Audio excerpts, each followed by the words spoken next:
गणनायकाय गणदैवताय गणाध्यक्षाय धीमहि गुणशरीराय गुणमण्डिताय गुणेशानाय धीमहि गुणातीताय गुणाधीशाय गुणप्रविष्टाय धीमहि एकदन्ताय वक्रतुण्डाय गौरीतनयाय धीमहि गजेशानाय भालचन्द्राय श्रीगणेशाय धीमहि एकदन्ताय वक्रतुण्डाय गौरीतनयाय धीमहि गजेशानाय भालचन्द्राय श्रीगणेशाय धीमहि।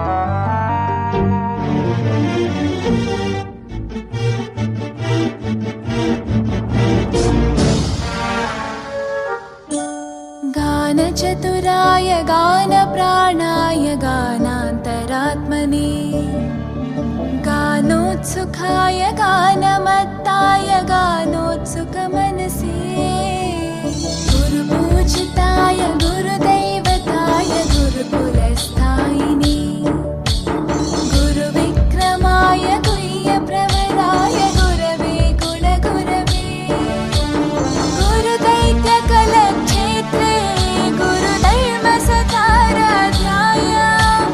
गुरुपुत्रपरित्रात्रे गुरुपाखण्डखण्डकाय